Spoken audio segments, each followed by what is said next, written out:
Hi, this is Miss Huval. This video is designed to introduce you to and to refresh you on the different poetry types. This will cover narrative, lyric, and dramatic. In addition, there are other poetry terms that we'll discuss in this video that'll help you to sort of brush up on them, including speaker, imagery, extended metaphor, ballad, repetition, and enjambment. In order to get the most out of this video, I'd like for you to have on hand your 2 poetry sheets that have your poems numbered from 1 to 14.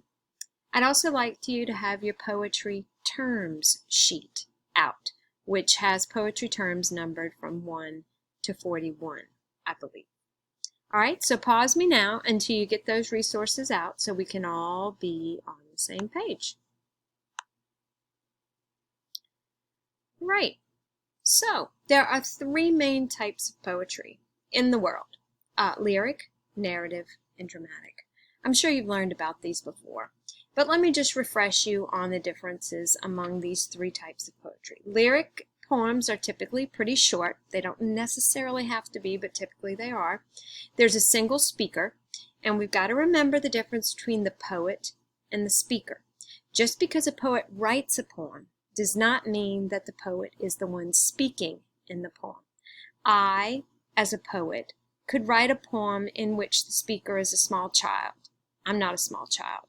I could write a poem in which the speaker is an old woman or an old man, and I am neither of those things. All right, so the speaker is not necessarily one with the poet. And the subject matter of a lyric poem is going to be personal thoughts and feelings. Okay? Narrative poems, on the other hand, tell a story or recount events. Like a story, they may have story elements like plot, characters, setting, and a theme. Dramatic poetry is a very narrow form of poetry, a very special form of poetry, but it's poetry in which dialogue occurs between characters. So I have an example of each of these types of poetry to go over with you. Now, if you are following along on your poetry terms sheet, you'll see that I've just gone over lyric, narrative, and dramatic poetry to refresh your memory on what those are. All right, so first we're going to look at a lyric poem. This one is number 6 on your handout. So take a minute, pause me if you need to, find number 6, lyric poem by Emily Dickinson.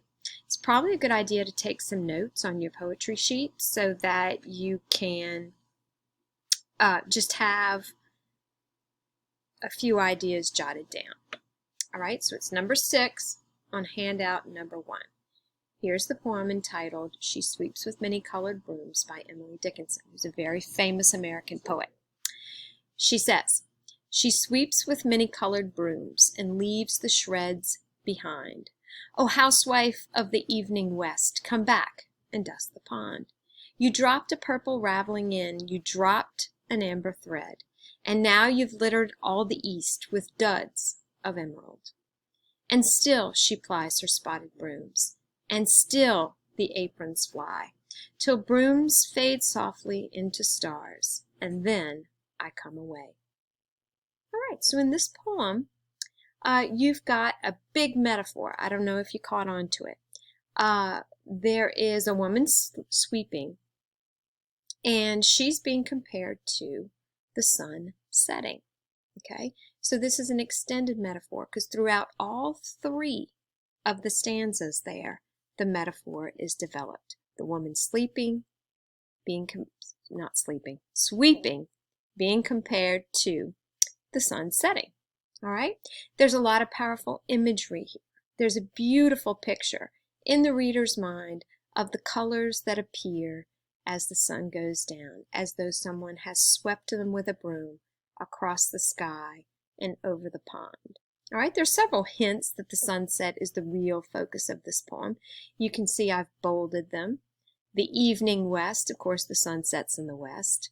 Purple and amber being prominent colors in a sunset. And fade softly into stars. So that lets you know it's getting dark. All right. The overall purpose of this poem seems to be to get this idea across rather than to tell a story. There's certainly no dialogue between speakers, So this is a lyric poem. Now let's look at this dramatic poem entitled Lord Randall. All right, now this one has 5 stanzas. I'm going to read through them real quickly. Oh, where ha' ye been, Lord Randall, my son? Or where ha' ye been, my handsome young man? I have been to the wildwood, mother, make my bed soon, for I'm weary with hunting, and fain wald lie down. Where gat ye your dinner, Lord Randall, my son? Where gat ye your dinner, my handsome young man? I dine with my true love, mother, make my bed soon, for I'm weary with hunting, and fain wald lie down. What gat ye to dinner, Lord Randall, my son? What gat ye to dinner, my handsome young man? I gat eels boiled in brew, mother, make my bed soon, for I'm weary with hunting, and fain wald lie down. What became of your bloodhounds, Lord Randall, my son? What became of your bloodhounds, my handsome young man? Oh, they swelled and they died, mother, make my bed soon, for I'm weary with hunting, and fain wald lie down. Oh, I fear ye are poisoned, Lord Randall, my son. Oh, I fear ye are poisoned, my handsome young man. Oh, yes, I am poisoned, mother, make my bed soon, for I'm sick at the heart, and fain wald lie down. Okay, in this poem, there are 2 speakers, Lord Randall and his mother. And the poem itself is a dialogue between the 2 characters, and that makes it a dramatic poem. Also interesting to note is the colloquial diction. Okay, diction is word choice. When it's colloquial, it's said in the everyday terms that people use, not lofty, not formal, but real informal, and just the way we actually talk. Not that we talk this way, but back in the time of Lord Randall, perhaps they did. So that colloquial diction is another thing you can focus on in this poem. The last thing I wanted to point out to you is that this poem is a dramatic poem and also a ballad. A ballad, of course, is a narrative poem that's meant to be sung or recited. And you can kind of tell through the repetition that this is kind of what this is too. Now, ballads tell a story, so they're narrative while at the same time being dramatic. And sometimes that happens. All right. Now, one last thing. Did you catch on to who killed Lord Randall? He's definitely poisoned. We know he's poisoned because his dogs have already swelled and died as a result of probably something they ate, which is eels boiled in brew. Now, that sounds like it would kill you right there, but perhaps that is a typical meal that they ate back in the day, but someone poisoned the eels boiled in brew. Who do you think did it? I'm going to leave that up to you. All right, last poem I want to look at is a narrative poem. It's called 15. It's by William Stafford. It is number 12 on handout number 2. Number 12 on handout number 2. So take a look at it on your handout. Jot some notes, as I suggested previously. Here we go. South of the bridge on 17th, I found back of the willows one summer day a motorcycle with engine running as it lay on its side, ticking over slowly in the high grass. I was 15. I admired all that pulsing gleam, the shiny flanks, the demure headlights fringed where it lay. I led it gently to the road and stood with that companion, ready and friendly. I was 15. We could find the end of the road, meet the sky out on 17th. I thought about hills, and patting the handle got back a confident opinion. On the bridge we indulged a forward feeling, a tremble. I was 15. Thinking back farther in the grass, I found the owner just coming to, where he had flipped over the rail. He had blood on his hands, was pale. I helped him walk to his machine. He ran his hand over it, called me a good man, roared away. All right, now this one is most definitely a story. It's a story of the speaker who was going along and finds a motorcycle over on its side, still running. All right, when he finds this motorcycle, he is tempted, totally tempted by this really beautiful machine laying there to pick it up, get on it, and ride away. If you look at the 3rd stanza, you can see that there. I thought about the hills and patting the handle got back a confident opinion. On the bridge we indulged a forward feeling, a tremble. But he doesn't. He doesn't take the bike. He thinks about it, and he says right here, thinking, he realizes if there's a wrecked motorcycle, chances are there's a person who could be injured. And so he goes and finds the man, picks him up, walks him to his machine, and gets left in the dust, basically, there. So it's a story of this event that happened to the speaker. And that's why it's a narrative poem. This one has powerful images associated with this motorcycle. The pulsing gleam, the shiny flanks, the demure headlights.